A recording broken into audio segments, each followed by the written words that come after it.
ಅನ್ನದಾತರು ಆಶ್ರಯದಾತರು ಆದ ಕನ್ನಡ ನಾಡಿನ ಎಲ್ಲ ನನ್ನ ತಂದೆ ತಾಯಿಗಳಿಗೆ ನಿಮ್ಮ ದೊಡ್ಡಣ್ಣನ ಭಕ್ತಿಪೂರ್ವಕವಾದಂತಹ ನಮಸ್ಕಾರಗಳು. ನಿಮಗೆ ಒಂದು ವಿಷಯವನ್ನು ನಾನು ತಿಳಿಸಲೇಬೇಕು. ಏನು ಅಂದರೆ, ಇವತ್ತು ಬೆಳಗ್ಗೆನೆ ನಾನು ಹೇಳೋದಕ್ಕಿಂತ ಮುಂಚೆನೇ ಯಾರೋ ಅವಿವೇಕಿಗಳು ನಾನು ನಿಧನವಾಗಿದ್ದೀನಿ ಅನ್ನೋದನ್ನು ಫೇಕ್ ನ್ಯೂಸಲ್ಲಿ ಹಾಕಿದ್ದಾರೆ.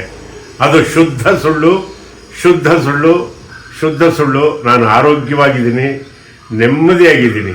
ಹಾಗಾಗಿ ಈ ವಿಷಯನ ತಮಗೆಲ್ಲ ತಿಳಿಸ್ಬೇಕು. ನನಗೆ ಬೆಳಗ್ಗೆಯಿಂದ ಮುಖ ತೊಳ್ಕೊಳ್ಳೋದಕ್ಕೂ ಬಿಡ್ತಾ ಇಲ್ಲ.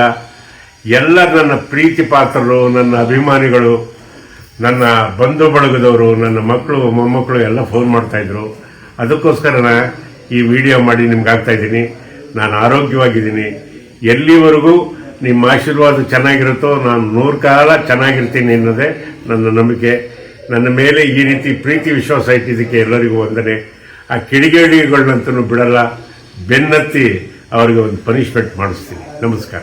ಅನ್ನದಾತರು ಆಶ್ರಯದಾತರು ಆದ ಕನ್ನಡ ನಾಡಿನ ಎಲ್ಲ ನನ್ನ ತಂದೆ ತಾಯಿಗಳಿಗೆ ನಿಮ್ಮ ದೊಡ್ಡಣ್ಣನ ಭಕ್ತಿಪೂರ್ವಕವಾದಂತಹ ನಮಸ್ಕಾರಗಳು. ನಿಮಗೆ ಒಂದು ವಿಷಯವನ್ನು ನಾನು ತಿಳಿಸಲೇಬೇಕು. ಏನು ಅಂದರೆ, ಇವತ್ತು ಬೆಳಗ್ಗೆನೆ ನಾನು ಹೇಳೋದಕ್ಕಿಂತ ಮುಂಚೆನೇ ಯಾರೋ ಅವಿವೇಕಿಗಳು ನಾನು ನಿಧನವಾಗಿದ್ದೀನಿ ಅನ್ನೋದನ್ನು ಫೇಕ್ ನ್ಯೂಸಲ್ಲಿ ಹಾಕಿದ್ದಾರೆ. ಅದು ಶುದ್ಧ ಸುಳ್ಳು, ಶುದ್ಧ ಸುಳ್ಳು, ಶುದ್ಧ ಸುಳ್ಳು. ನಾನು ಆರೋಗ್ಯವಾಗಿದ್ದೀನಿ, ನೆಮ್ಮದಿಯಾಗಿದ್ದೀನಿ.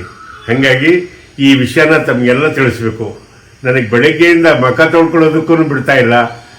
ಎಲ್ಲ ನನ್ನ ಪ್ರೀತಿ ಪಾತ್ರರು, ನನ್ನ ಅಭಿಮಾನಿಗಳು, ನನ್ನ ಬಂಧು ಬಳಗದವರು, ನನ್ನ ಮಕ್ಕಳು ಮೊಮ್ಮಕ್ಕಳು ಎಲ್ಲ ಫೋನ್ ಮಾಡ್ತಾಯಿದ್ರು. ಅದಕ್ಕೋಸ್ಕರ ಈ ವಿಡಿಯೋ ಮಾಡಿ ನಿಮ್ಗೆ ಆಗ್ತಾಯಿದ್ದೀನಿ. ನಾನು ಆರೋಗ್ಯವಾಗಿದ್ದೀನಿ. ಎಲ್ಲಿವರೆಗೂ ನಿಮ್ಮ ಆಶೀರ್ವಾದ ಚೆನ್ನಾಗಿರುತ್ತೋ ನಾನು 100 ಕಾಲ ಚೆನ್ನಾಗಿರ್ತೀನಿ ಅನ್ನೋದೇ ನನ್ನ ನಂಬಿಕೆ.